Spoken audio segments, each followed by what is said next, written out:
What's up, everybody? Here we're gonna ask if it's an end of an era of sorts with Josh Taylor while we are here live with Real Boxing with Coach Ronnie Shields.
The Boxing Source proudly presents Real Boxing with legendary fight trainer Ronnie Shields.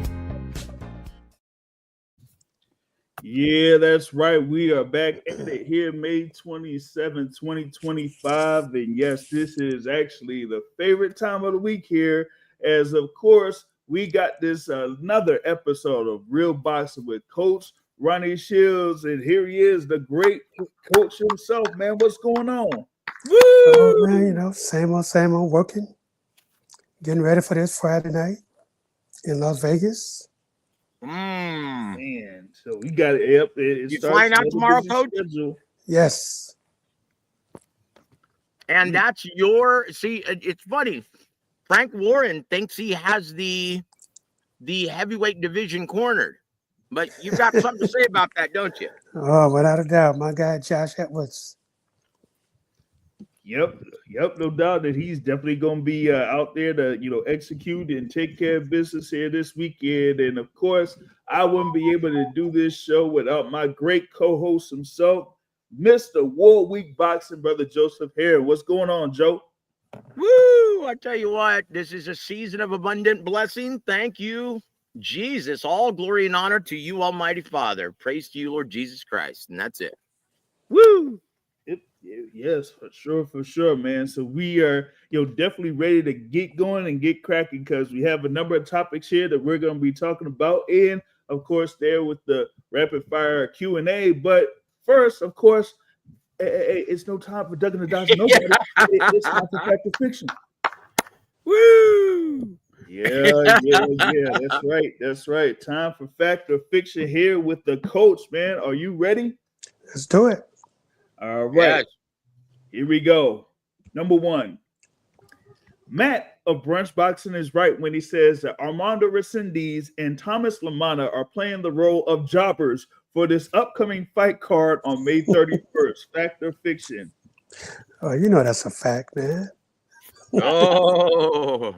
Well, look, but unlike WWE, anything can happen in the boxing ring, although no highly doubt. unlikely. But hey, just ask Dillian Price about a 25-1 betting underdog. Just ask former undefeated prospect 19-0 Dillian Price about that. Yep. Remember him? You can't take anybody lightly for sure. And I'm sure these guys worked hard and not taking these guys lightly, but you know what the deal is. Yep. Yeah, unfortunately, guys. James, do we even have odds on these fights? We do. I would be able to, quickly check these odds here. Are they even worth mentioning? Yeah, usually they aren't, worth mentioning in most cases there because, though you're usually a wide odds for Caleb Plant, it's like 20-1 favorite at the very least for Caleb Plant. Wow. And, Jose Resendiz is as high as like an 11-1 underdog. And for, what, man? I'm sorry. I'm picking the upset, brother. Yes, you heard it. I'm doing it, man. Ooh. That's right. Notice Ooh. I'm not saying Charlotte because Ooh. Cornflake LaManna can't punch worth a damn. Mhm. But he can fight a little bit, and he's got some balls. He's a tough kid. But come on. But look, yeah, man. I like what is I don't even know his name. What's his name? What are you talking about? LaMotta's right there. No, not LaManna. It's the Oh, you mean Resendez? Lance Resendez. That's it. Yeah. Dude, for some reason the Resendez. Aren't those like well, anyway, never mind. I was thinking of something in the news. Isn't there a stalker by the name of Resendez? Oh, I don't know. Anyway, I'm picking Resendez for the upset, brother. I think Caleb Plant is looking way past this guy, and it looks like a mismatch on paper. But Resendez is a tough kid, and I think he's going to be right there in his grill, and I think he's going to land something. I just have that feeling. Plant is looking past this guy. Ronnie, am I just wishful thinking? What's going on here? Ronnie, is it just Ronnie, wishful thinking, brother? You able to hear us, Can you hear Ronnie? us, Ronnie? I don't think he can hear us. Yeah, I don't think so either. We're able to hear, here on this end, but we're not able to get Ronnie. Nothing. I'll probably have to go out and come back in, I think. Let me see if we can try that. Okay, very good. We apologize, guys, for the technical difficulties. Yep. I tell you what, though, man, my popcorn is awesome. I was wise enough to crank up the popcorn, man, before this show started. Mm-hmm. And let me tell you, it's hitting the spot right now because I hadn't had anything to eat all day leading into this show. And it's beautiful. Hey, Ronnie Shields and popcorn right here, man. But Ronnie, you're going to have to come back in, buddy. Kick him out of the studio so he can get to him. I'll just try that. I'll try that. And then, see if that'll work. See if he'll be able to join back in here. Just hold on and we'll be able to, fix this here in a minute. Let's see. Just go ahead and kick him out.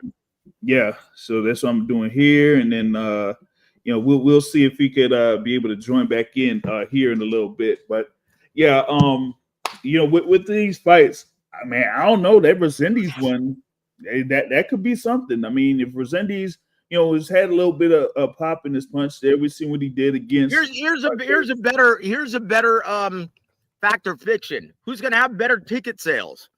Fundora versus Shishkabibble, whoever he fought, or Discard?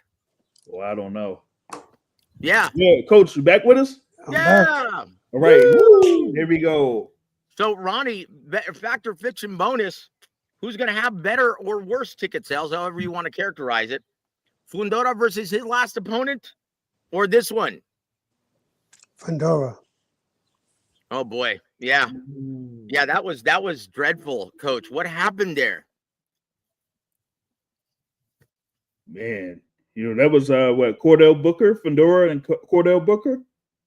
Is that who it was? Cordell Booker? Yeah, you're right. Cordell Booker. Cordell just got my ass whooped Booker. Yeah. Yeah, that's right. Yeah. Yeah.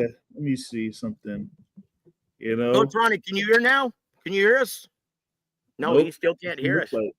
I don't know what's going on here. Shout out to those listening live here. Thanks for supporting here. Shout out to our guy Bruce Gas, Boxing Jazz, and more man. Salute to you.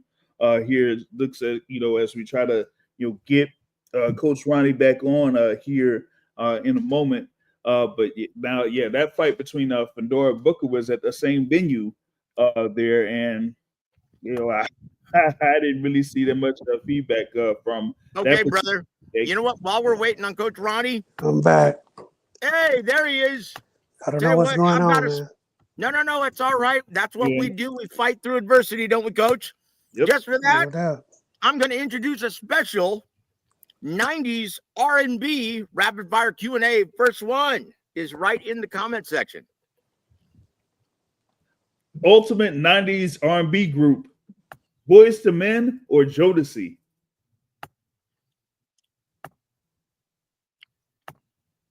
You can't hear him again. Yeah, can't hear Can't me. hear Ronnie again. Yeah, I don't know what's going on? what's going on. I don't know if it's something where he has to use those headphones or something, but we'll see. You know what? He'll try to get back on and get off and get Ask back him on. not to use any headphones at all. We're not going to have any feedback. We're all right. Ask Yeah, him to take off his headphones. yeah, Use the speakers. yeah. Let's see if we can use the Okay. speakers on that. Because I've got a couple more good ones. You check out the next one? Yeah, I saw the next one there. Let's that's a see tough here. one, dude. Yeah. Before let's see here if the thing with the headphones, since I'm not sure if it's the issue with the headphones or not. Maybe you try it without the headphones. Yeah, before I add you back on.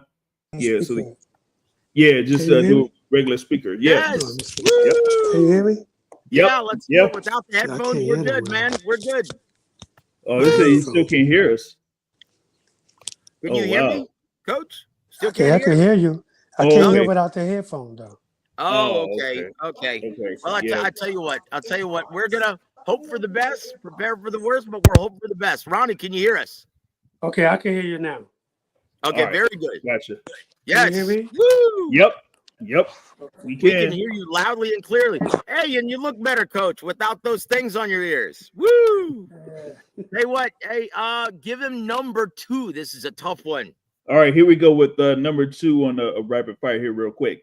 Queen of 90s R&B, Mary J. Blige or Aaliyah?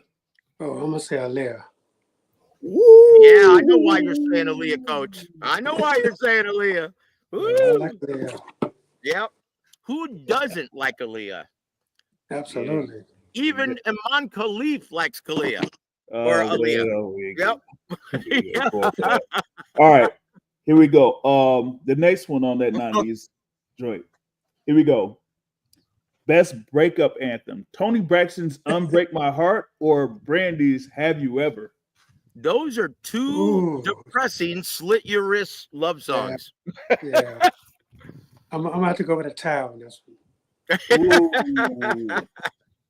Man. Yeah, I'm gonna say a tie. Dude, I love honestly, I love, man, me some 90s R&B. 90s R&B were the greatest, weren't they? Without a doubt. So good, man. Look, and then for some reason, R&B just fell off the face of the earth. JR, do we have time for one more? Just one more real quick? One more of this one here before we get to that. Okay. Very good. Here we go. Most underrated R&B group, 112 or Drew Hill? Ooh. I'm gonna say Drew Hill. Yes. Woo! James, do you concur, sir?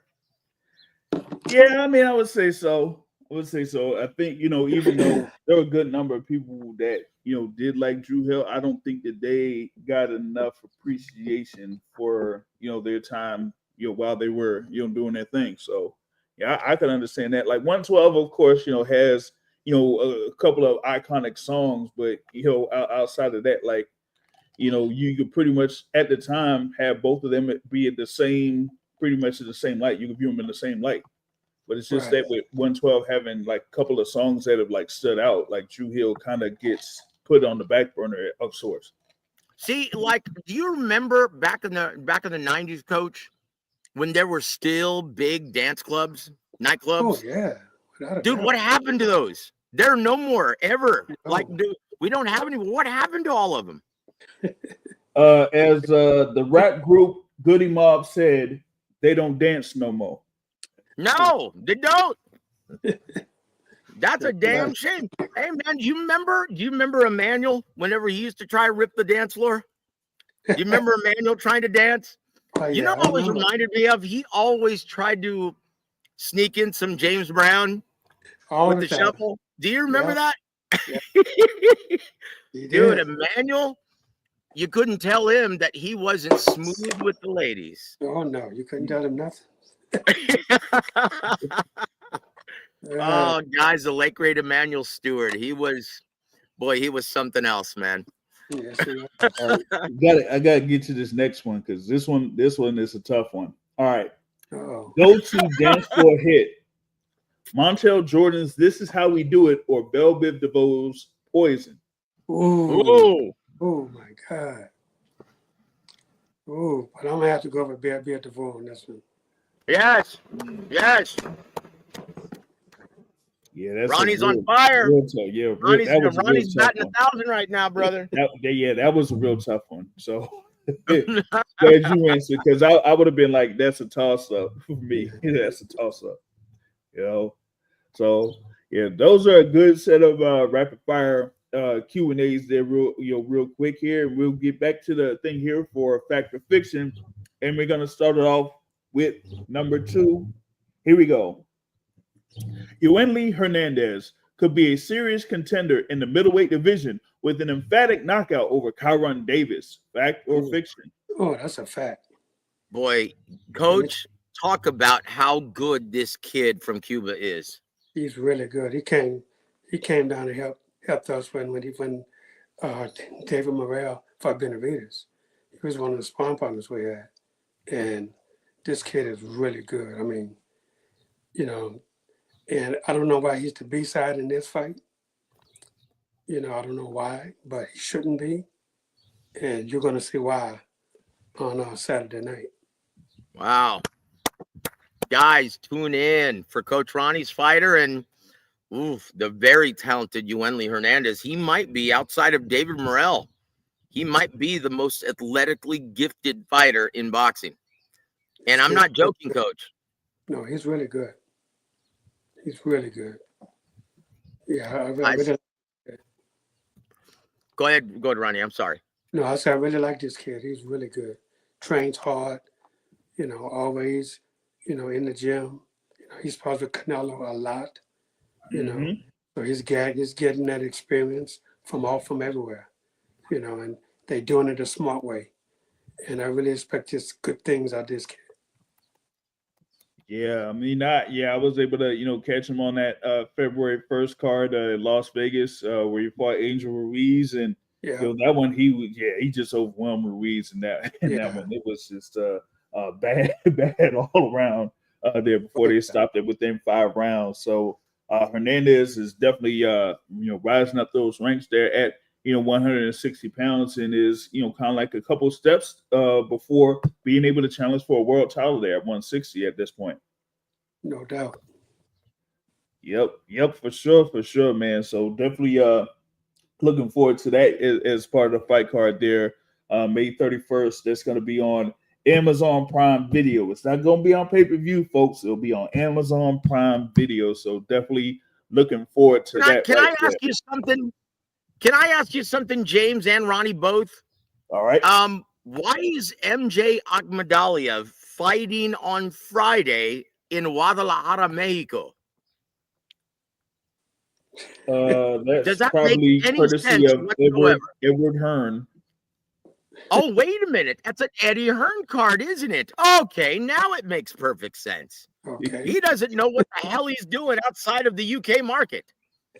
And this is further evidence of it. Dude, honestly, he just needs to stop. Stop it. And I look, I'll be honest. Aside from Joshua Edwards, right? I'm not all that thrilled about seeing Melakuziev versus Houston's Darius Fulgham. Coach, I really like Darius Fulgham. Have we just not seen the best of Darius on the big stage?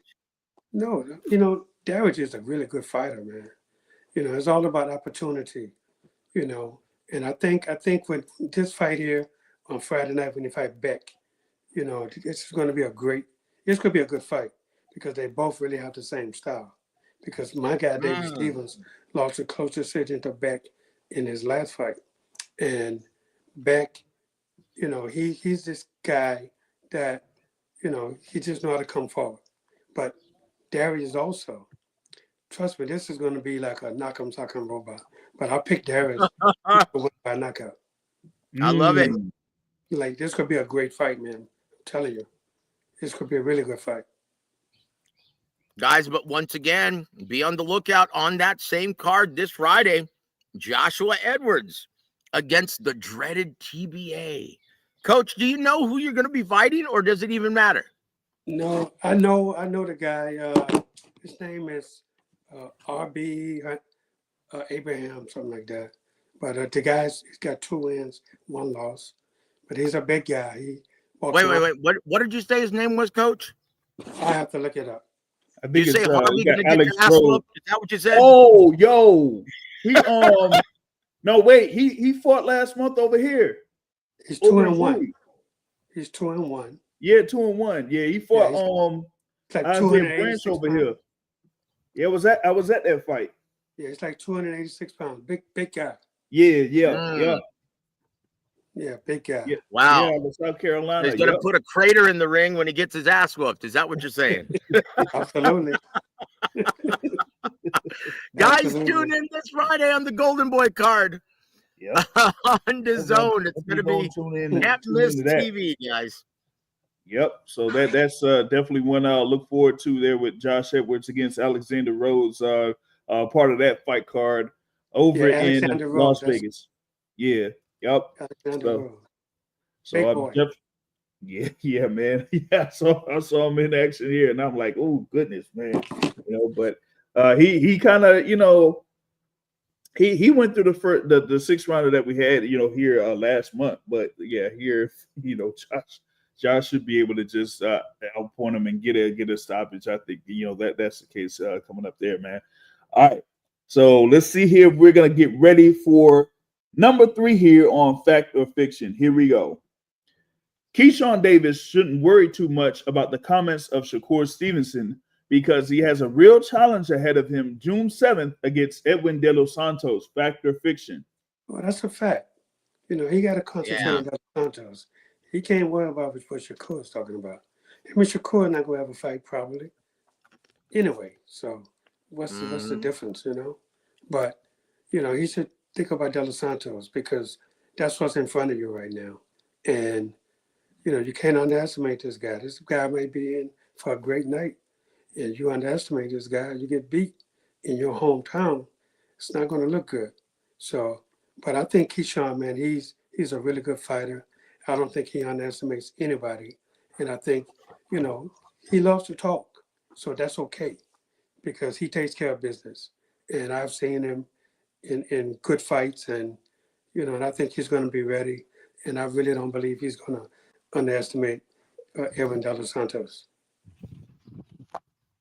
Yeah, I don't think he's going to underestimate him either. Yeah, I think Keyshawn is that guy. I think no Coach doubt. Ronnie is right. This is a very difficult fight, but special fighters make it look easy. I mean, look what he's done in his last 2 assignments. Absolutely. Say what you want about his last 2 fights. Look what Gustavo Lemos did to Richardson Hitchens, who's now a title holder at 140. Yeah. Look what what is his name? The one he won the title from, the little Phil Collins looking. Yeah, against all odds. Look how he made Navarrete look ordinary. Yep. Yeah. And Keyshawn Davis wiped the floor up with both of them. This is a special fighter, guys. Honestly, if I'm Raymond Murataya, it looks like he's going to be elevated to the IBF real champion very soon. But I don't know if I want to unify with Keyshawn just yet. Would you take that fight if you're Raymond Murataya? No, I think I would have a couple of defenses first before I start looking at unifying. Yep. Guys, make no mistake about this. Keyshawn is the real deal, guys. And you're going to see it. You're going to see it against a real spoiler like Edwin De Los Santos. I think Coach is right on the money with this. Yeah, I think Keyshawn is fully aware of Edwin De Los Santos and how dangerous he could be. He isn't going to take what happened against Shakur Stevenson in November 2023 and say, oh, okay, like he'll be an absolute cakewalk. I think he's taking it very seriously. We see him in camp over in Las Vegas, getting prepared for this bout. So I think he's going to be ready to, as I say, show up and show out once again at Scope Arena on June 7th there. You know what I mean? So that's definitely going to be a good one. What is that? Got a shout out here from Attorney Bailey. It says, how are you, Coach Shields? There. So we got more great, man. here. Thank you. Yep. Coach, have you heard the latest conspiracy theory, Coach? That Iman Khalif, who's going to be competing, she just said, or he said, whatever, in the Olympics. Have you heard the latest conspiracy theory that that's not Iman Khalif, that's David Benavidez dressed drag? No. No, I didn't hear that one. No. You can see it, though, can't you, Coach? You can see it. No comment. No. Oh, stop it. We're all having fun. It's not a big deal, guys. Come on now. Oh man.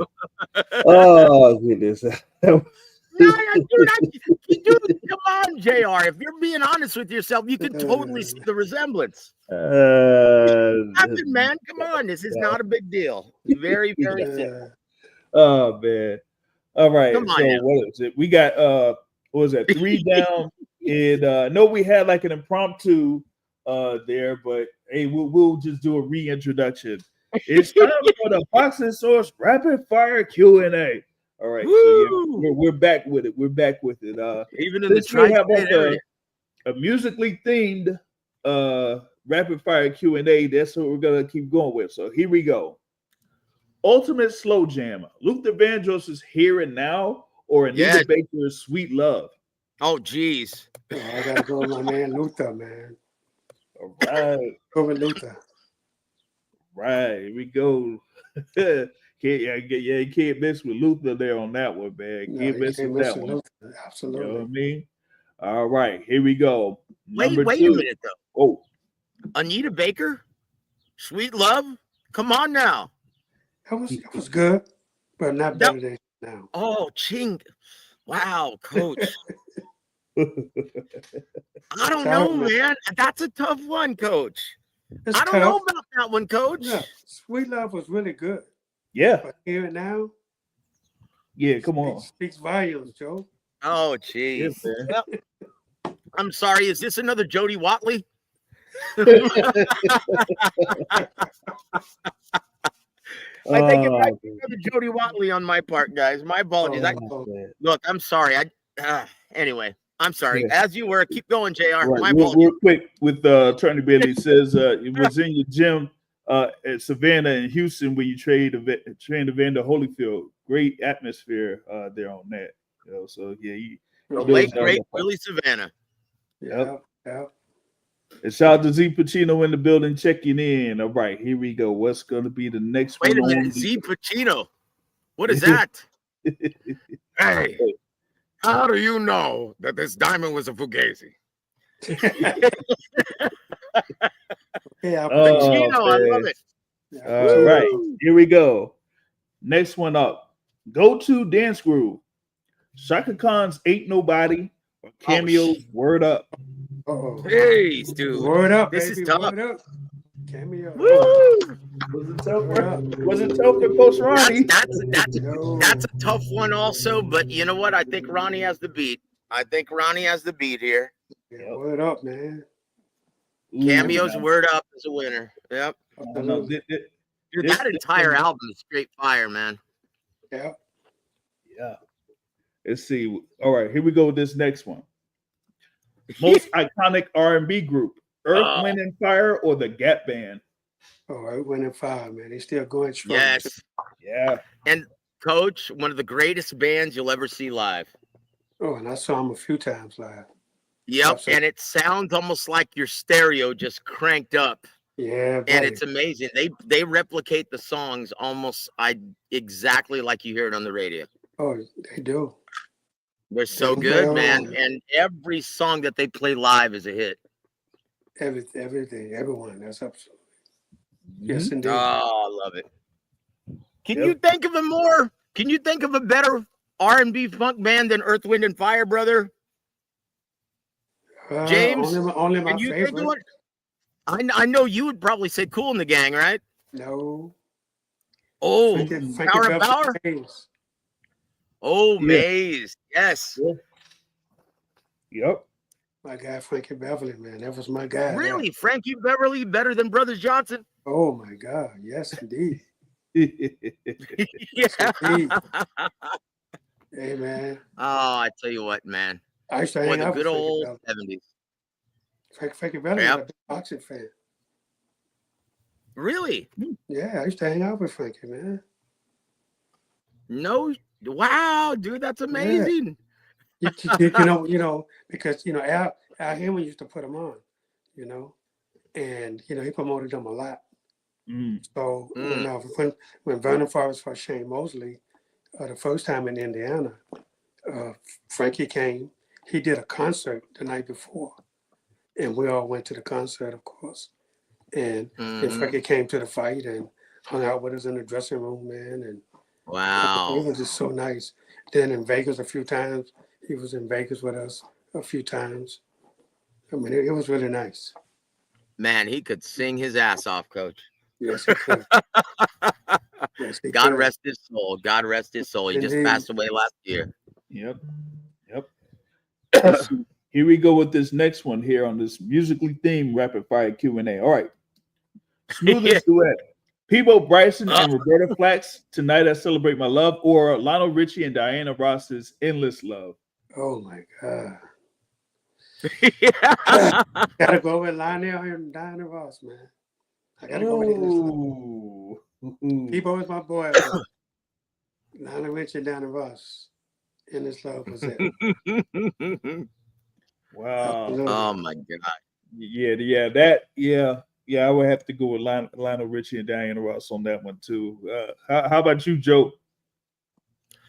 To be honest, dude, I don't know, man. I'll say that Peebo Bryson and Roberta Flack, they're the better vocalists, but the better song is Endless Love. That's what I'll say. Hey, yeah. But yeah, to me, they're both classics, and I love both songs. That's a good way to put it there. Billy says he watched Holyfield do a boxing workout there and sparring and then training. After done sparring, that amazed him there. With this workout regimen. Yeah, Holyfield is like one of the hardest workers out in boxing for sure. Never really stopped. I would say. All right, here we go. Wait a minute.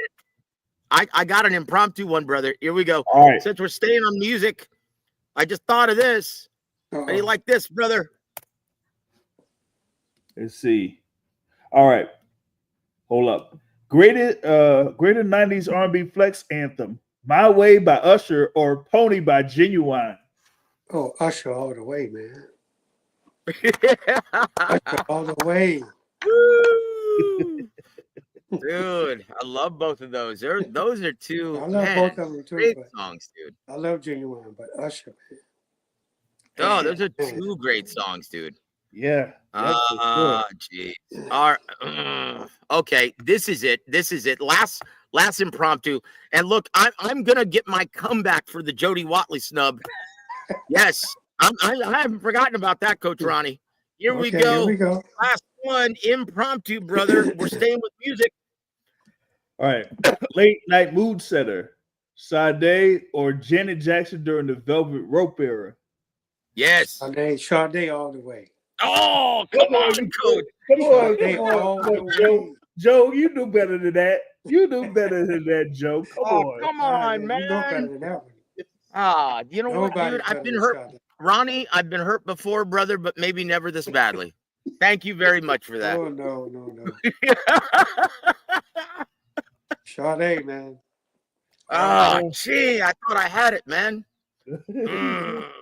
All right. Well, tomato. Yeah. Oh, man. All right. Yeah. Tomato. Yeah, let's go through the rest of these here real quick. All right. Queen of 80s R&B, Whitney Houston or Patti LaBelle? The Queen was probably Whitney. Yeah. I'd say Whitney. Yeah. But the better singer, Coach? Patti LaBelle, without a doubt. Yeah, that's it. Yep. Yeah. No doubt. That's it. Dude, her range, Patti LaBelle's range was sick. Oh, my God. Man, she could hit notes that would break glass. Yes, indeed. Yep. Fantastic talent. Fantastic talent, both of them, though. Yeah, it's just that Whitney just had I guess like all of the elements or something like that. So they really pushed her there. But yeah, Patti Bell definitely had the range as you said there. So yeah, that's definitely a good one. All right, here we go Hey, with this next. Yo, JR, can you go to the best R&B anthem to close out the night? I'm really interested in this one. In my opinion, this one is neck and neck. And I know he's got a soft spot for one of them, but dude, I don't see how he can't select the other one. All right, here we go. Biggest R&B anthem to close out the night. Maze is Before I Let Go or Atlantic Stars Always. Before I Let Go, baby. Easy. Before I Let Go. Man, I'm getting snubbed all day. No. Now, what's going on here, JR? I feel dissed. What's going on here, man? I guess for a specific era, then yeah, I would say Frankie Beverly and Maze.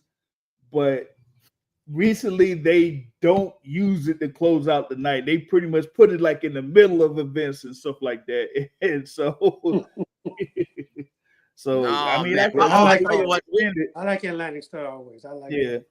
But come on, man. No parking on the dance floor. Come on now. Man, let me tell you something, man.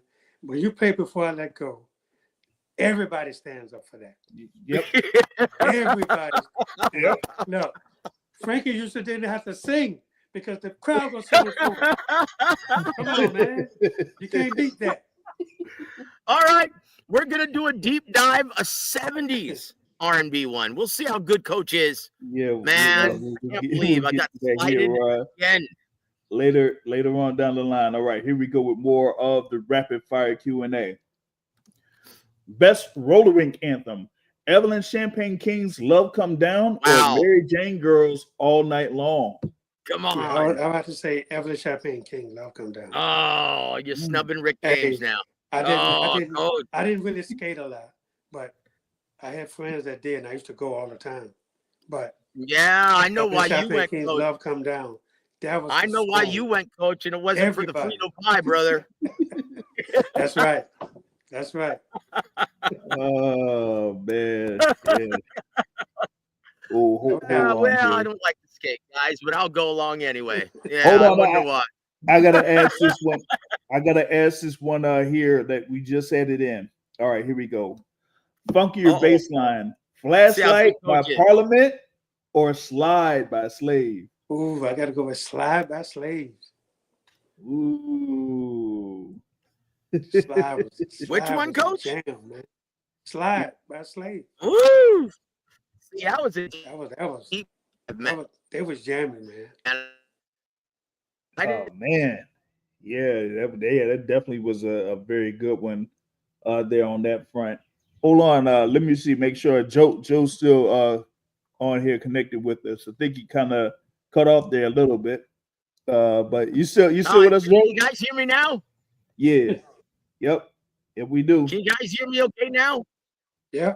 Can you hear me now, guys? Yes. Yeah. I don't think you could hear us. It don't look like. I don't know what. Yeah. I don't know what's going on tonight, man. I have no idea what's happening here. I don't know. Hopefully, I ain't getting. We ain't getting. I don't know if we're getting hacked or something. I don't know. I don't know, man. I don't know what's going on. Oh man. All right, let's see here. We're gonna get through more here on this rapid fire Q&A. All right, here we go with this next one. Most timeless R&B voice: Freddie Jackson or Jeffrey Osborne? Man, you know what? I'm gonna have to go with a tie on this one. Yeah, this is a tough one, man. I was gonna say Jeffrey, but I don't know, man. Freddie was a bad boy too, man. I have to go a tie on this one. Oh, I know that's impossible to decide, Coach. Yeah, it is. That's really hard, man. Both of them boys are bad. Oh, man. Damn. Look, I just thought of one, guys, and once again, can I just sneak this one in, Big J? Here we go, man. I'm in the 70s right now, guys. All right, here we go. Best breakup ballad: Gladys Knight's "Neither One of Us" or Tenny Pendergrass's "The Love I Lost." Oh, Oh, God. That's Yeah, perfect. Yeah. Oh, dude, wow. like it's almost Ooh. like when you remember your first love, coach, and it makes you feel like someone just kicked you in the ding ding. Yeah. Oh, my God. I'm going to say a Oh, tie on dude. this one, man. I'm going to say a tie. Yeah, But I'm leaning toward Teddy. But yeah. The I'm going to love say a I tie. lost, dude. Yeah. Yeah. Even just the first line of that, man, it makes you start Yeah. crying. Yeah. Oh, dude. Good Yeah. times. Yeah. Good times. That was Have a your good one. gut pulled out. That was a good one. Oh, man. Ah, I tell you what, I love it, man. I love classic R&B. Where have you gone, R&B? It's not the Yeah. same anymore, is it, Coach? Not at all, yeah. man. That's why you have Throwback Thursdays, don't you? You know it. You want to tell everyone, all of our listeners, about Throwback Thursdays in the Oh, in yeah. Ronnie Shields gym? In the gym, we can't play nothing but old school music on Thursdays. That's Yep, it. that's it. Man, I can't even. James, do you even listen to today's music? No. I can't. Can you, Ronnie? Not at all, man. Like some of your fighters, the crap that they bring into the gym, it's Oh, like, my well, wait a God. minute. Where did you get And this? see, that's what I have to listen to on Monday, Tuesday, Wednesday, Oh, and Saturday. Geez, Coach. But Thursday, they know better. Well, hey, just be thankful that the days of the old road trips are long gone. Yeah. Because you remember how painstaking that was, having to listen to their Oh. music on the road? Oh, my God. Yes. It's like ear spank for 3 or 4 hours. It's like, come on, man. No. And then Yes, if you had to indeed. drive to New Mexico, holy shit. Guys, we're giving you some insider info, man, from the world of boxing. It's not all sunshine and rainbows, guys. No, and I know about like at least driving from El Paso to New Mexico. Like, Oh, dude.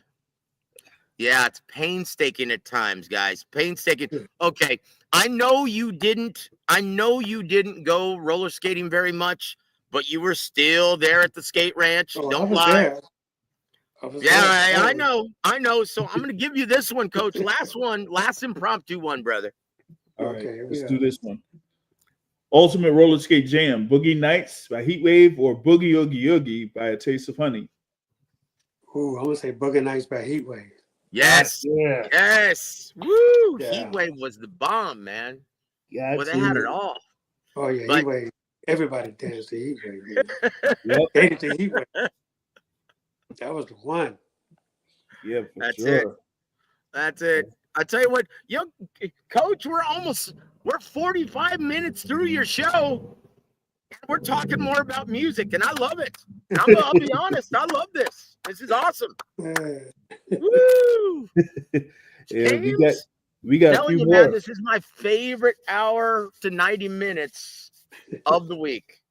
Yep. For this reason, man. Definitely have- And once again, guys, we do this to give you a glimpse of the man behind the legend without diving into his personal life. How do you like that?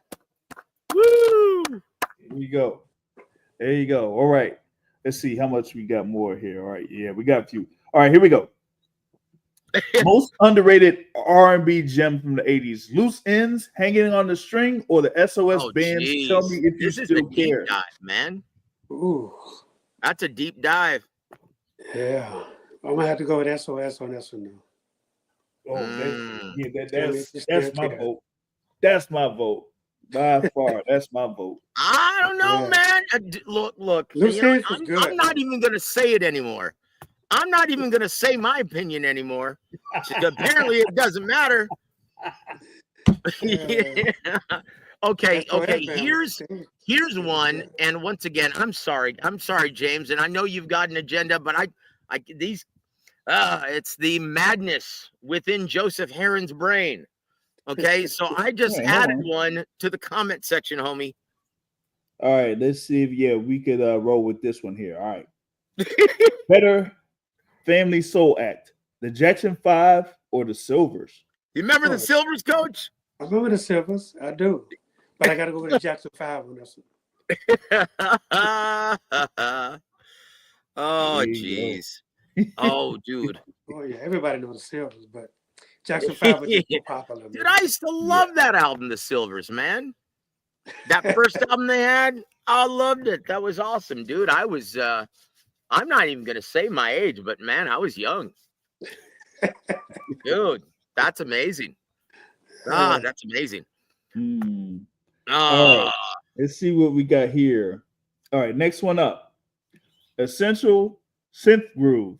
Janet Jackson's Nasty or Sheila E.'s The Glamorous Life? Ooh. You know what?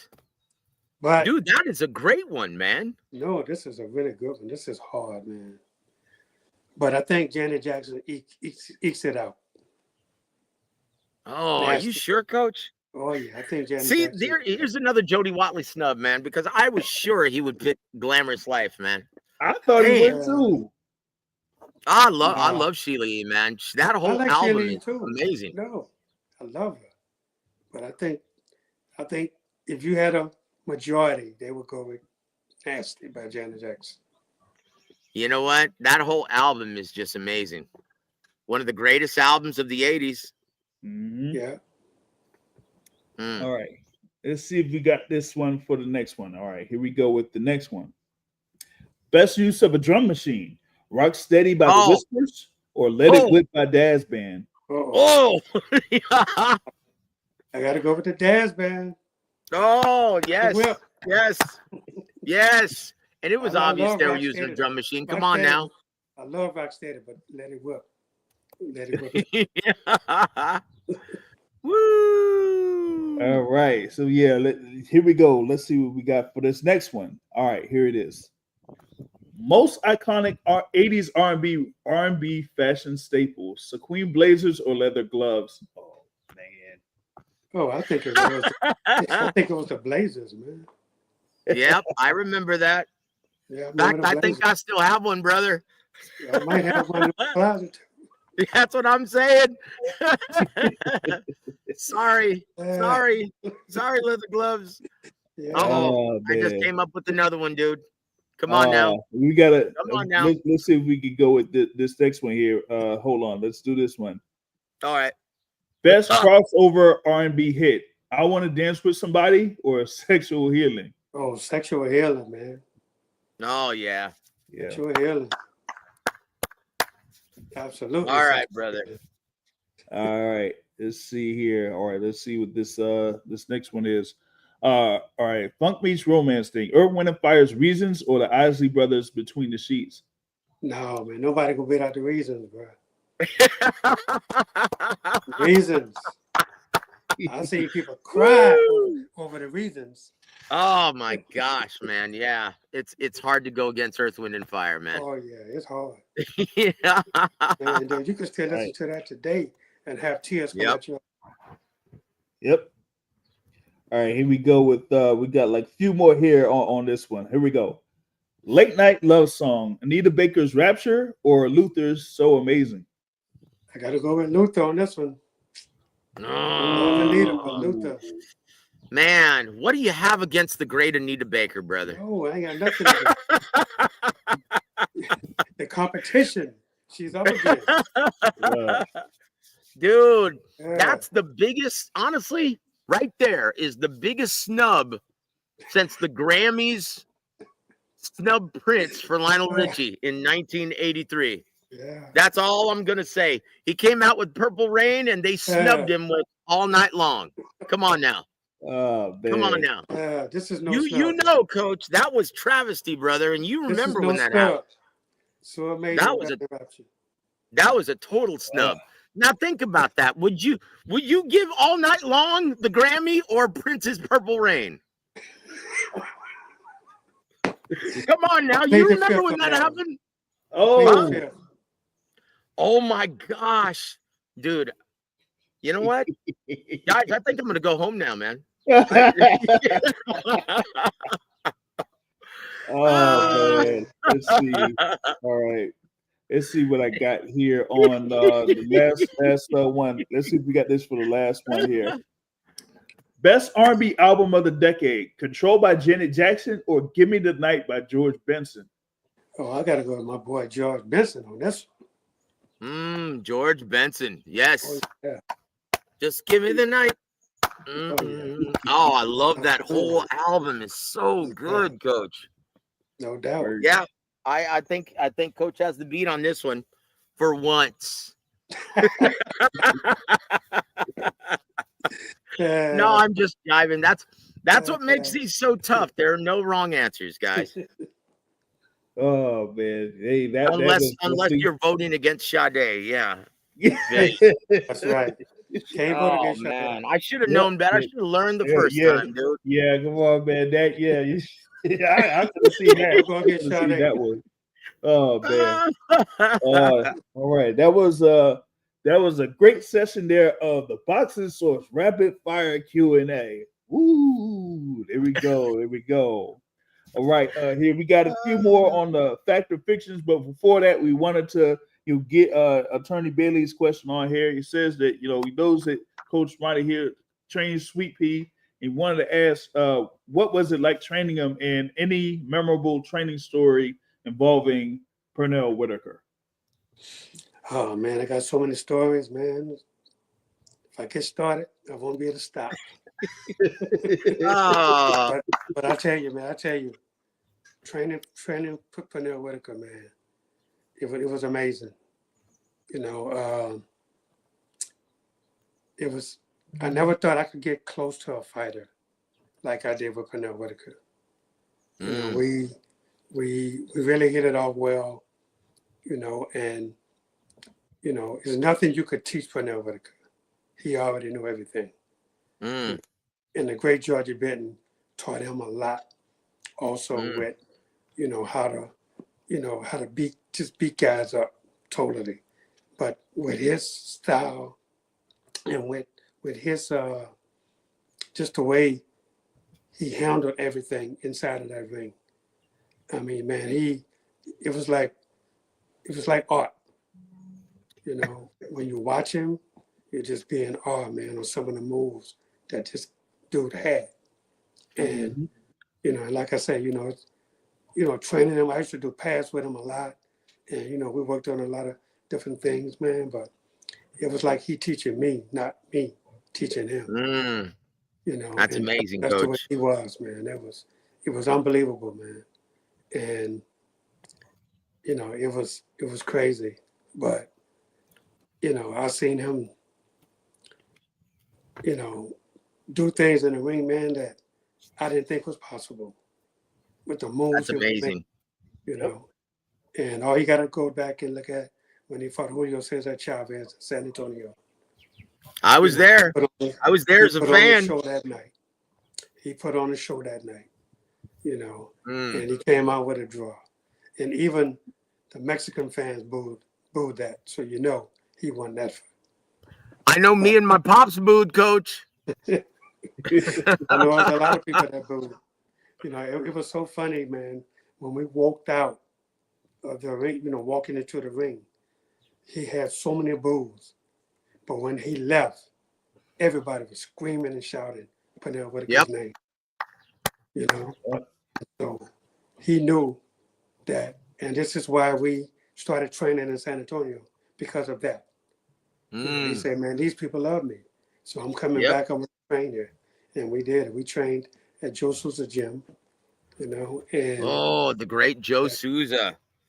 I tell you what, man. Joe Souza, unlike Coach Ronnie, who is very affable and one of the kindest gentlemen that you'll ever meet in or out of this business, Joe Souza would tell you what time it was, Coach. Oh, no doubt. No doubt.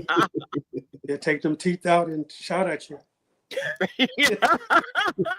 But probably the greatest cup man of all time. Oh, yes, it did. Yep, and had a big heart. Yes, but man, he would tell you what time it was and give you a what for, brother, if you stepped out of line. Yes, he would. Mm-hmm. He loved Pernell Whitaker, man. He did. Yep. He loved Pernell Whitaker. You know, when Pernell told him he was coming down, he didn't believe Pernell at first. Pernell told him, "Nah, man, we be coming down." And when we showed up, oh man, Joe started crying the first time we got there, and he couldn't believe we wanted to stay there. And man, it was like they used to have to get the police officers to, because we had so many fans that would show up, you know, at Joe's gym, Yep. and you know the city owned the gym, so that's why it was easy to get the police officers there, you know, and because there were just so many people want to come watch him train, and man, he loved it too, man. He said, man, you know, he said I love training at home in Virginia, but man, he said, man, these people come out, and they did, Yep. man, and it was like a fight every day in the gym, because you know he That's loved it. awesome. Yeah, I mean, he put on a show for the people too. That's Absolutely. incredible, Coach. I Yeah. tell you what, man, those were good times, Coach. Yes, indeed. Boy, the 90s were just fire in San Antonio boxing. Oh my God, yes, indeed.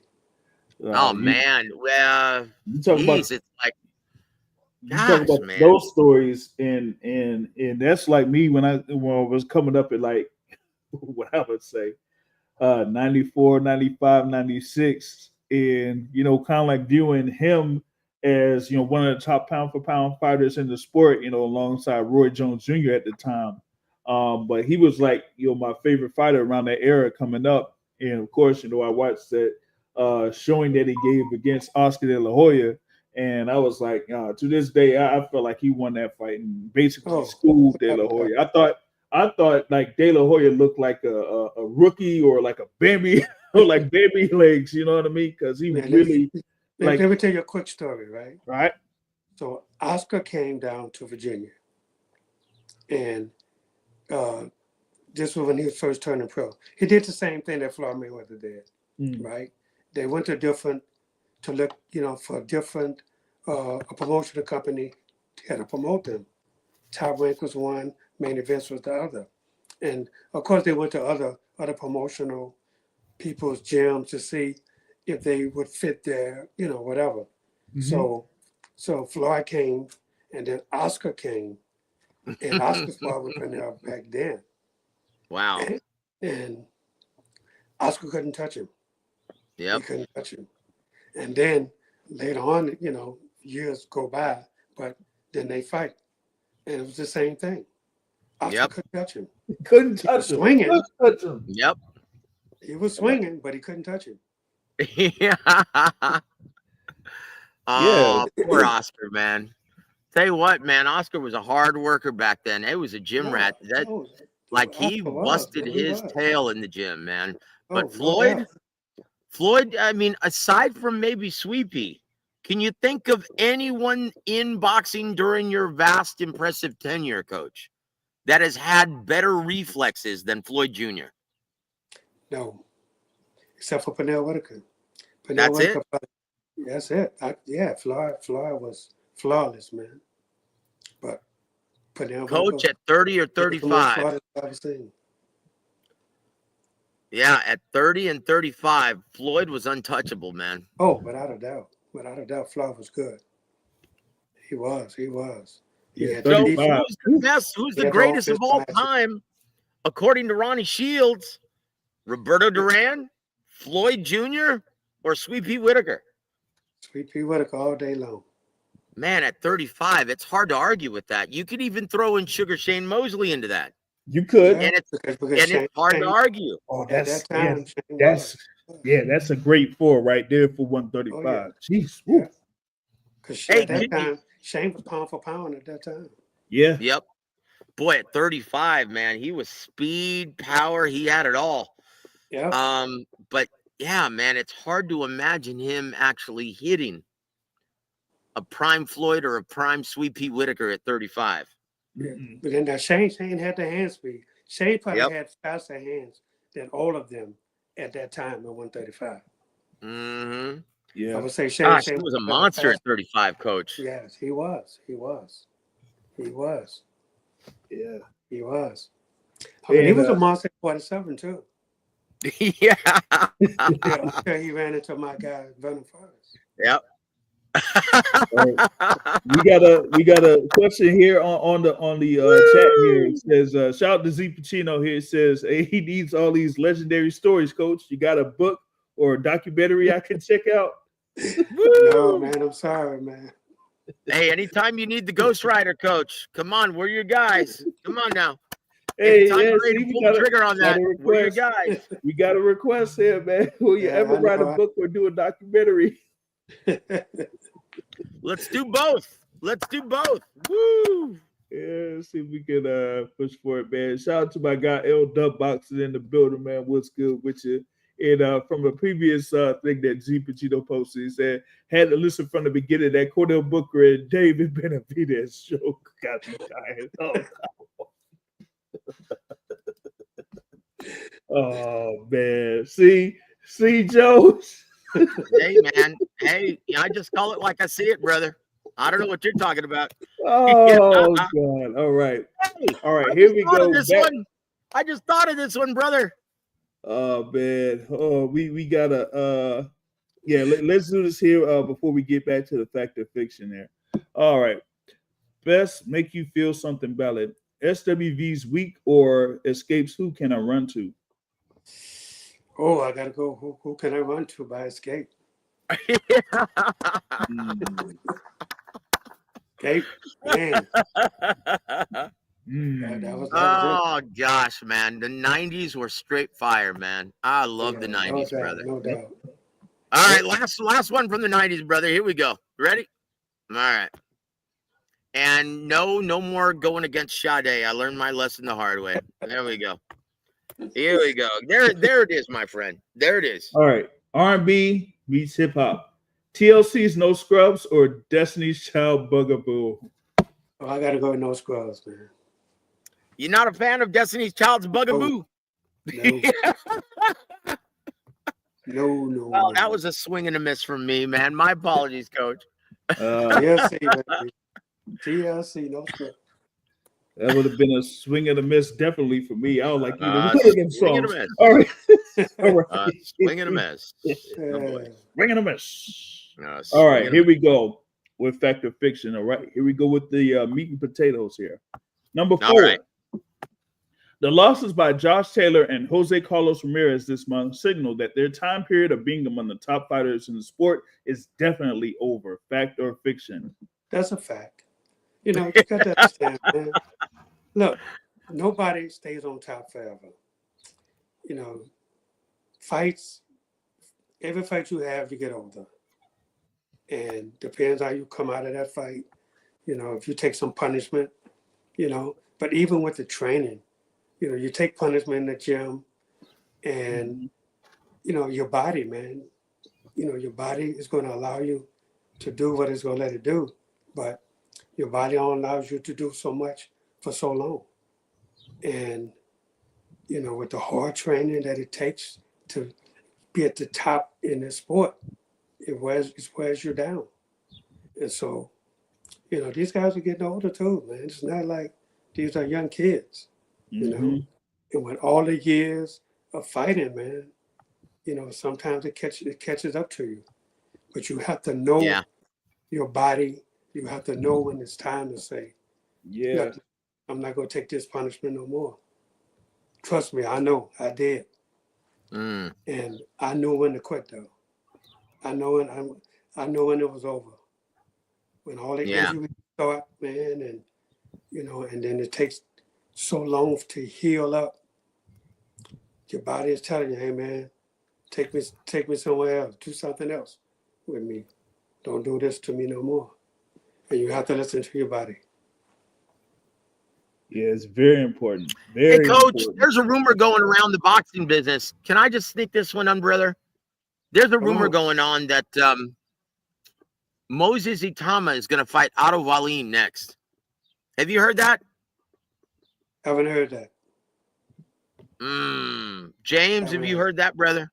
Yeah, I recently saw that as a rumor floating around. So, yeah. What are your thoughts about Moses Itama, Coach? Is he the real deal, or do we just not know enough yet? Yeah, I don't think we know enough yet. You know, I mean, I just saw him. I saw him one time, but I would have to really study this guy if that fight was to come up, because Otto, right now, Otto still is healing up from surgery he had on his finger. So, Mm. um, but yeah, nobody said anything to me anyway, about Otto fighting this guy. But you know, I know Otto's not going to fight anytime soon. So I don't know. Okay, well then it's more than likely going to be Jermaine Franklin from Michigan on July 19th. Well, Because definitely, that's going to Otto's be not ready for July 19th. Definitely not. yeah. Yeah, yeah. So that's Otto is so not that's ready. We'll be ready till like September. oh really? Yeah. Oh. Yeah. Well, I tell you what, we're really looking forward to seeing how he looks under the tutelage of Coach Ronnie Shields, the big Oh yeah. Swede. Oh Yep. yeah. We getting ready. Oh, I We're love it, Coach. I doing some love good it. things, man. We're changing I some love it. things. We're changing a lot of things, and we're adding some things to him, and and man, Otto is, he's a very good guy to train. He listens to everything, and he's trying everything. Otto's not a small guy though. Otto's a big guy. The Yeah. big Swede. Yep. Yeah, he is. He's a big guy. And But he's man, a smart guy. very smart. He's really intelligent. He is, and like I tell him, whatever sticks, we're gonna use. If it don't stick, getting rid of it. So, and I'm trying a lot of different things with him, and making him do things he didn't think he could do. So we really looking forward to around September. Oh, I tell you what, we're looking forward to it, Coach. We're looking forward to it. Yep. That's it. Yeah, that'll be very interesting there to see how you'll handle this very experienced heavyweight there in Otto Wallin. Of course, we know about him having But fights against top heavyweights. James, going back Yeah. to Moses Saitama, I can't help but think though. Don Chargan always told me, "Hey, don't get too high on a prospect, Joseph, until you see how well he can take a punch." Yeah. We don't know what his chin looks like, Coach. Yeah. Is that Well, what you always are concerned with? It's like, you know what? I'm not putting all my eggs in, man, just yet. I'm not all in yet until I see how well he deals with adversity. That's a huge part of your success and failure in this business, isn't it, Coach? oh, absolutely, absolutely. I mean, you got to have guys that, when they get touched, how they handle that. And everybody don't know how to handle it well. Everybody doesn't handle it well. And so sometimes, you see the excitement that the guys bring, but then all of a sudden, they meet that one guy that they might hit, and he just look at him and smile, and they say, "Oh, now you know you're in a fight." Then you can really tell. Yeah, and that's another And that's thing, what- Coach. That's what happens. Why do fighters do that? Like they think they're fooling somebody. They get hit with a good shot and they smile back at him. It's like, oh, wait a minute, that hurt. Okay, and that just emboldens your opponent. Why do fighters do that? Well, I mean, it's just a thing, man, that you're not gonna hurt every fighter. You're not. A lot of fighters take shots. They take shots. And then they come and they return the shots. They want to see if you could take the return. And sometimes when that happens like that, you hit a guy with your best shot, and he looks at you and smiles, and then he come after your ass. You're in trouble. You're in trouble. You mean like Antonio Margarito? Yeah, buddy. Oh, geez, that guy put the fear of God in a lot of welterweights at that time, man. He cheated a lot. Well, taking the stuff now- away. Yeah, that's true. Yeah. That's true. The thing is, We don't know how many times he did that either. That is true. We don't know. thing is with the Tama, I mean, he's part of a group there in Queensberry Promotions that has a good amount of heavyweights out there. So Yeah, man. They've we got should, Wardley. They've got Fabio Wardley. They've got Yep. Moses Itama. They've got Daniel Dubois, Joseph Parker. Zalay Wow. Zhang, Derek Chisora, Agit Cabello. Look. See, As far as they've got Cabello, but as far as Chisora, come on, man. And as far as who's the other one you just mentioned? The big Maybe Zhang. Zhang. Come on, man. Those guys are done. yeah, I hate to say it, man, but they're What done. is, But how about, you know, but the thing Samantha? about it is, right, on the younger ones that they have, you know, Yeah. that could be a problem because when, let's say, one of them is undisputed, then what you gonna do? What you gonna do? Mm. Because you know, they all under one promotional company. Then what happens? You know, are you gonna let these guys fight each other, or what? They would You have know what? To be honest, I would love to see Fabio Wardley fight Moses Itama, but it's too soon now, isn't it, Coach? Yeah, it's too soon right now. Yeah, it's too soon, but That's a great fight. with Warren, I wouldn't be surprised if he would do something like that because he's done it before. He did it with Joe Joyce and Daniel Dubois. That's Yeah. right. He did it. Yeah. And look, it was shocking. Now look at the career of both men since Yeah. that fight. You would have Yeah. thought it would have been the exact opposite, but no, Daniel Dubois, he really learned from that trial by fire. Yeah. And you know what? I would love to see it because we would find out the character of both fighters, wouldn't we? Absolutely. Fabio Wardley, Moses Itama, sign it up, Frank. You know, in fact, my brother Thomas Triber is just calling in right now. I'm going to have to ask him about that. Woo! As soon as we get off the air, brother. Yes, sir. Yeah, because that would definitely be a good matchup there in the heavyweight division. So hey, maybe Frank could come up with that here later on down the line. I ain't saying it's gonna be like for Hey, July. he got a big deal with the zone, so Yeah. he can do it. Yep. For sure. That is true. All right, so we're gonna get with number 5. Here we go with number 5. David Benavidez shouldn't worry too much about the situation at light heavyweight because he may not be at the division much longer. Fact or fiction? I'm gonna say fiction. You know, he just got there, so he's gonna be there for a while. I can't see him going up to 190. I can't see it. I don't see it. You know, he held 6 to 8 for a very long time, and you know, he knew it was time to move up to 75. And I think he's going to be comfortable at 75 for at least another year, at least, before he even think about going up to cruiserweight. And let's be honest, Coach. Let's be honest. There's so much more money at 75 right now. Oh yeah, because nobody knows who the cruiserweights are. Yeah, what are you gonna do? Fight a beast like Jayo Pataya for no money? Yeah, because nobody knows them guys. That's Yeah. it. Yeah, That's it. like you got, Baturviev, you got Bevo, you got Callum Smith, you got a number of fighters there at 175 in comparison to, a Jayo Pataya or Zurdo Ramirez. And then after that, who else is left at cruiserweight? So yeah, it wouldn't be good for David Benavidez to, try to, make a brief stop here at 175 and then be able to go up to cruiserweight. No, especially with because what are the chances of you coming back down? Yeah, exactly. But Coach, if he fights Callum Smith, that's a dangerous fight, Coach. And it looks like they're negotiating at this time. But that's good, though. That's good. But the thing about Benavidez, he don't run from anybody. He'll fight anybody, and that's a fighter. That's what fighters do. And he's not known to turn down anybody. So you mean he's not like Canelo?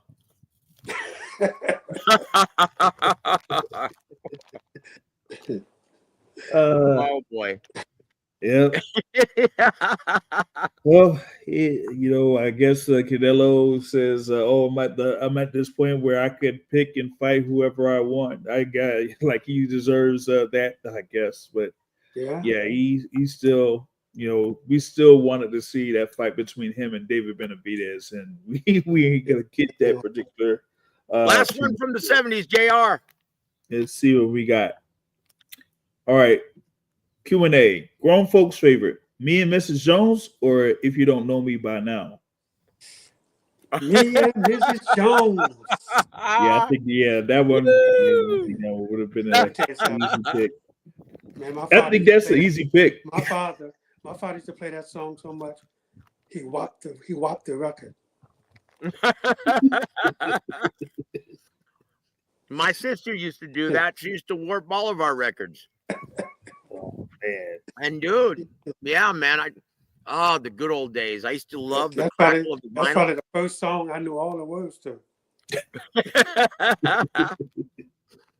Oh man, I tell you what, good times, Coach. Good times. Good times. Yeah. I thought that was an easy pick, though. Wait a minute. I'll tell you what fight I'm really looking forward to, and it's on the Newark, New Jersey card. Okay, Coach. Yeah. How's Lorenzo Truck Simpson looking in lieu of or in preparation for Jahai Tucker? I smell an upset, brother. Well, I wish I could tell you, but but Truck is in Baltimore right now. Uh-oh. What happened? Over and up. Nothing happened, but it is. Vito is fighting the main event. Truck is fighting the co-main event. So between, there was no way I could do both of them. Just no way. So Truck decided to go to Baltimore, and Calvin is training for this fight. So, but Calvin has always trained Truck. Truck has come down here for a few fights, but Truck is from Baltimore, so. Yep. And it was better. We sit down at a long time. We still text each other every day, back and forth, of how things are going. And, I really like Truck, man. Truck is a good dude, but Truck can fight. So. Yep. And this is going to be a great fight, though. Boy, and Truck can punch. Truck can punch. Yeah. Jahai Tucker, better look out.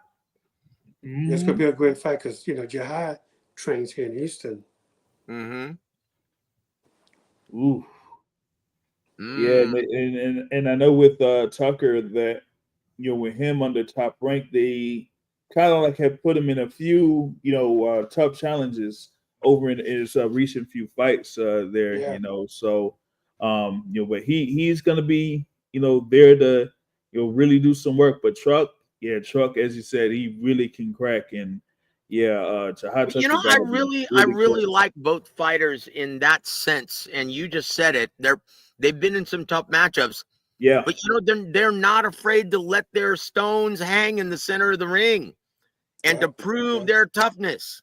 That's true. Yeah. I love that, guys. I love that. No, none of this Devin Haney stuff. Come on now. It's like, come on. It's like, dude, these fighters, it's like when you see them in the gym and you see them just going scorched earth on their sparring partners. It's just wicked, and it's so much fun to watch. And then you see them show up in the professional ring with the smaller gloves, no headgear.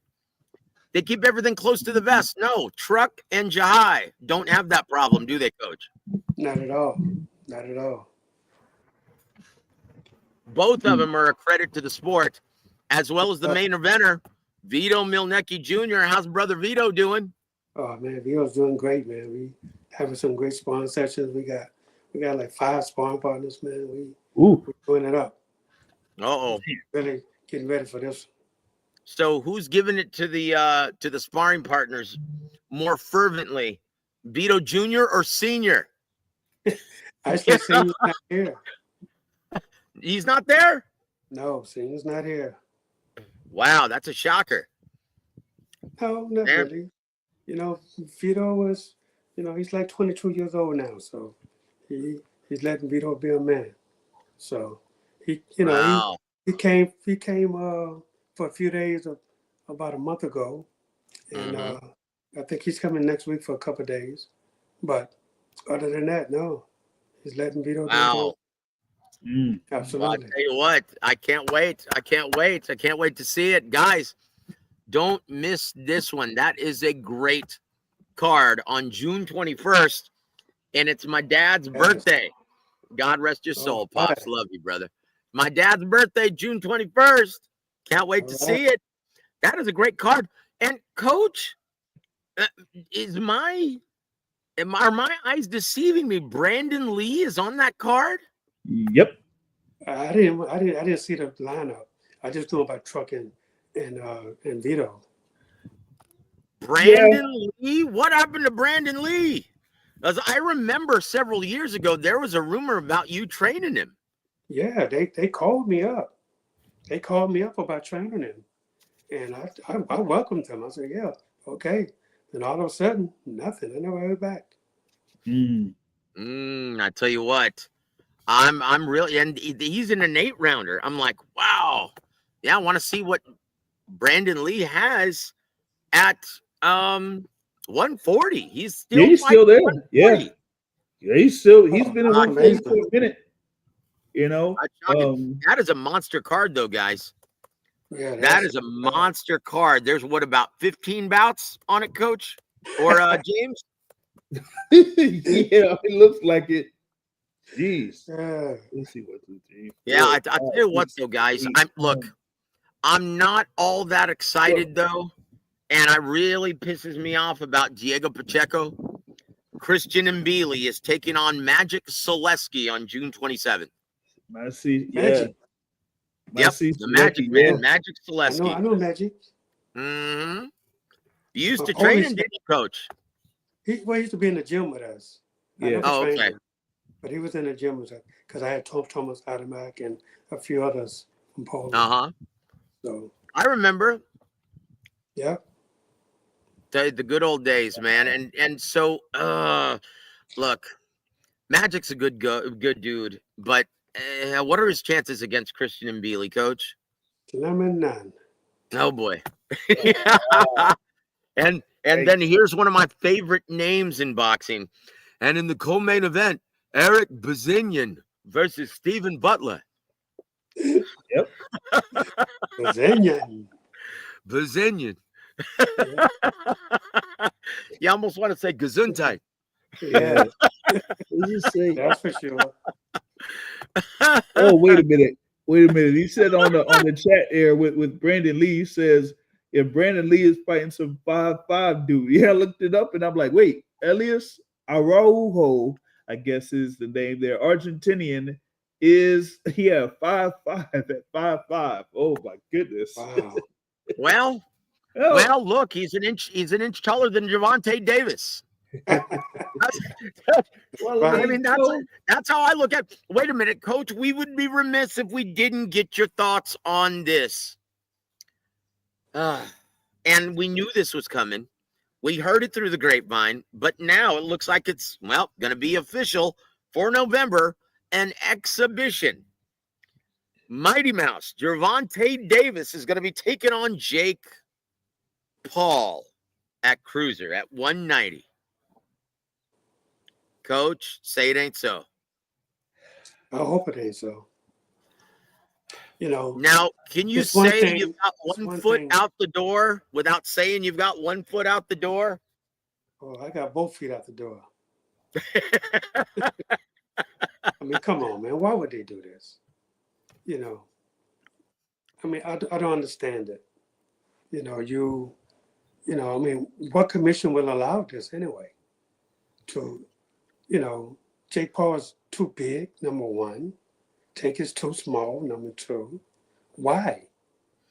The only way they're allowing it, Coach, is if they have bigger size gloves and it's scored as an exhibition.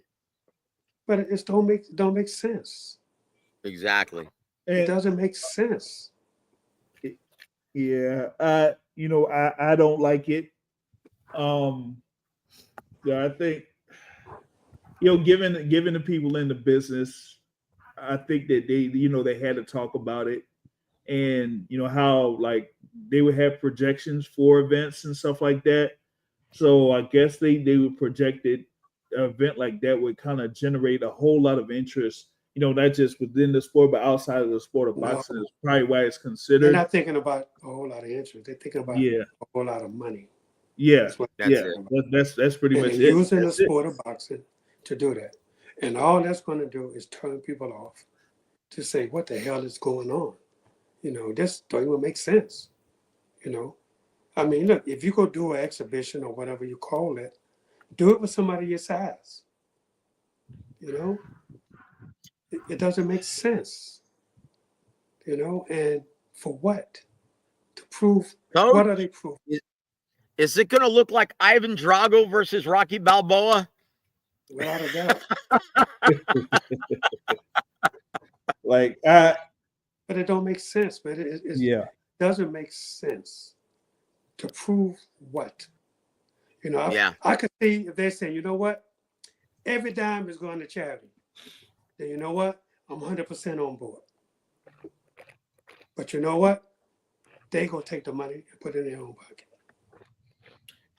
yeah, and That's for what's not. And they're using the sport of boxing for this circus.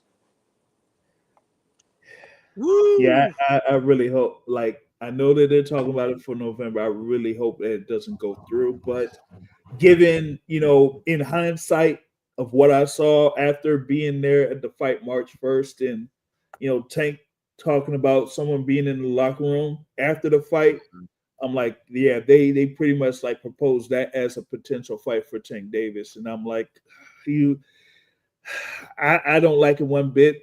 There's a multitude of fights that you could have within your division and outside of your division that would be able to generate money. Just go ahead and go through with that instead of entertaining an exhibition fight with someone like a Jake Paul. So I'm not all cool with that. You know what I mean? Talk about ending the show on a high note. Sorry for Well, that, guys. yeah, well, now we got another one here as far as like a fact or fiction here. All right, here we go with this one. Number 6. Abdullah Mason is given a lot of praise as a lightweight contender, but it will be some time until he is ready to fight for a world title. Fact or fiction? That's a fact. I think his people have to look at what's in front of them. Yep. And when you look at all of the guys, of course, Stevenson, and and all these other guys that's out there, that's really, really good. This is a young kid. Why push him so fast? He don't need to be pushed that fast. That need to back him up just a little bit. I'm not saying don't keep him exposed so people know, continue to see him and continue to get fans, And when it's his time, then you put him in there. But to rush this kid, like I've seen so many kids get rushed to make this money. And then all of a sudden, bam. You mean like Ryan Garcia? They take that first loss and it's all over. Then a lot of them can't come back from it because they thought they was invincible. To be invincible, then all of a sudden you find out that these other guys are just as good or better than you are. And you know what? Once you cross that line, there's no going back. That's right. Ryan Garcia. He's an incomplete fighter. He's a work in progress. But once you start making that money and start fighting at the 12-round level, there's no going back from that, is there, Coach? No, you can't go back now. So, you know what? I agree with Coach that they're doing the right thing by taking their time, because once you pull that trigger, you cannot take that back. That's a very, very smart observation, Coach.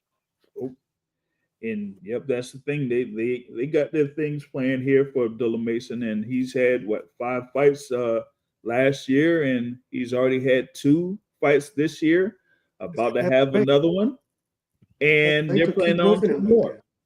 Yeah, they're moving him good, and that's the way to do it. He's a young kid. Keep moving him like that. Keep him busy. Keep him active. Yep. And I wonder if they're gonna rehash the thing there where he could fight. I think it's Giovanni Cabrera or something like that, because Cabrera was supposed to be his opponent over in Vegas, but Cabrera had an injury or illness, so they had a replacement opponent then. for his 21st birthday. So now, after this here with Jeremiah Nakathila, then maybe they could, resurrect that as a potential fight for Abdullah Mason here, Absolutely. Well, I tell you what, those are perfect opponents.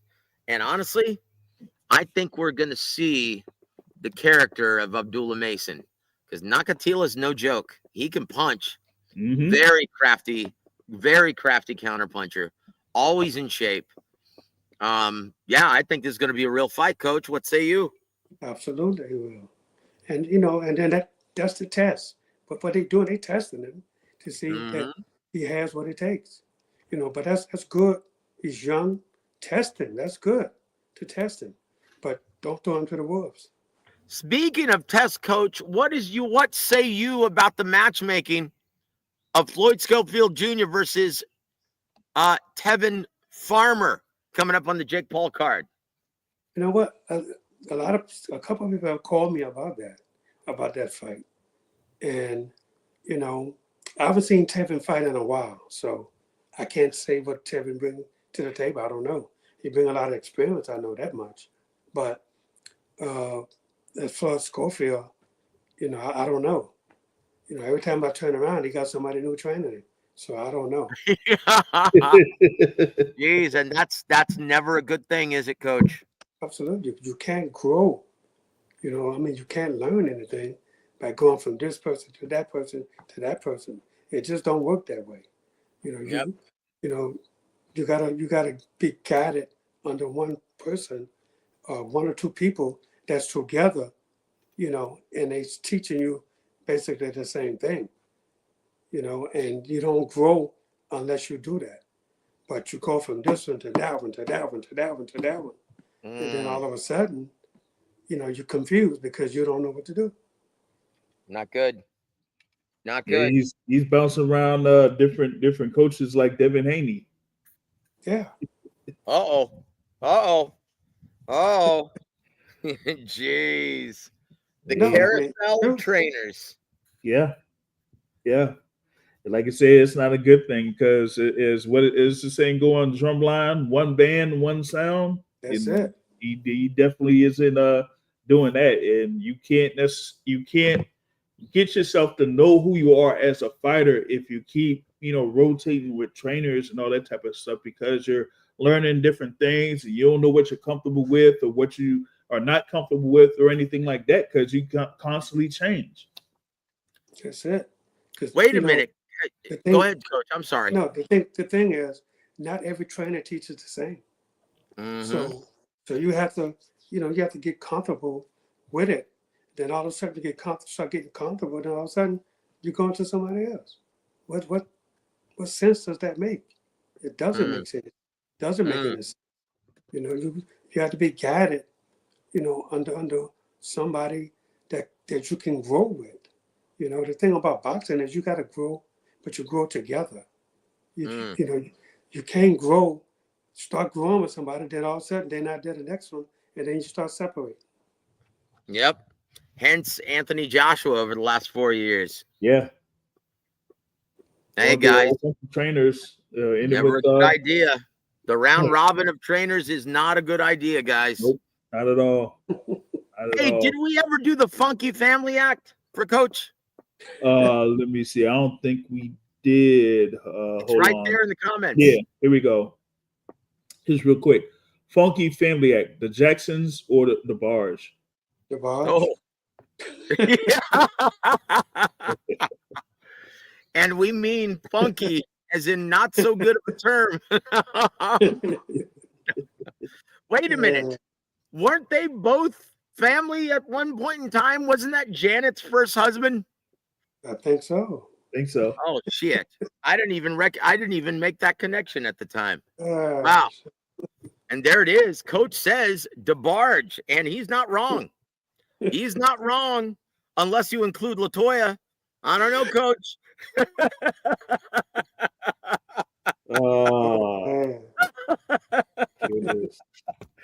Oh, Chihuahua. Guys, this is the best 90 minutes of the week on the internet. Yep. I stand by that.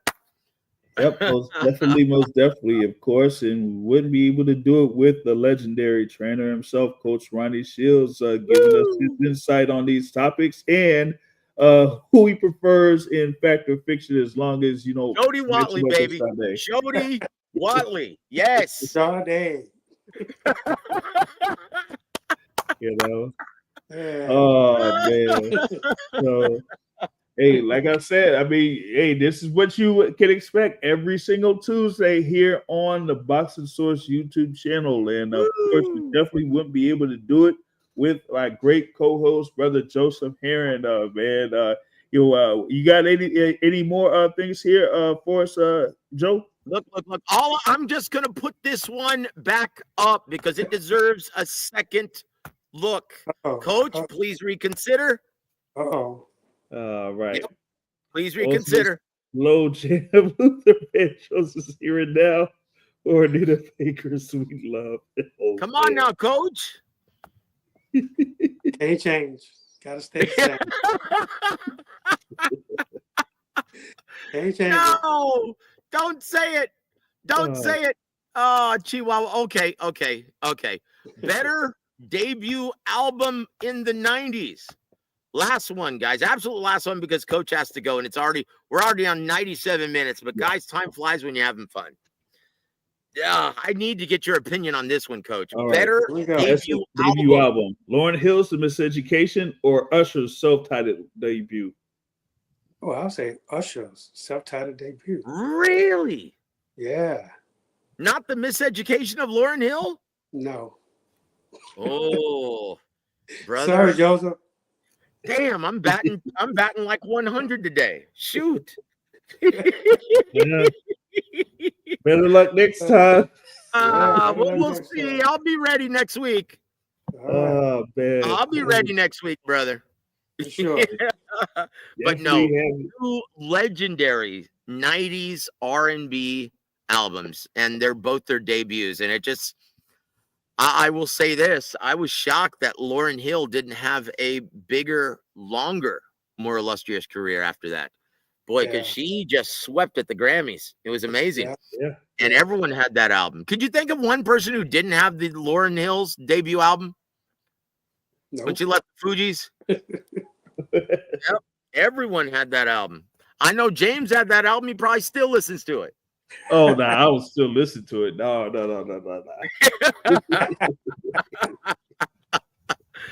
Oh man, but thank you for everything, Coach. God bless you, brother. Always the best part of my week. Woo! No doubt. Like I said, every single Tuesday, that's what you can look forward to here on the Boxing Source YouTube channel. And here we go. Any parting words here from the coach? Yeah, as always, man, you can follow me on Instagram at official Ronnie Shields. Anita Baker, Sweet Love. I don't think he's gonna ever give up with that, or ever give up with the Jody Watley thing. But hey, listen, never, you can try, never. Sade all day. I'm looking for a new love, baby. I know. Oh man, you can try, but you'll forever fail on that one. Oh goodness, man! But that's like I said, that's the fun we have here every single Tuesday, and very thankful for everyone that's been able to listen live here, and be sure to share the stream so that more people are able to enjoy the fun that we have here every single Tuesday. And with that being said, hey, that is Real Boxing with Ronnie Shields. Have a good night, everybody.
Boxing Source proudly presents Real Boxing with legendary fight trainer Ronnie Shields.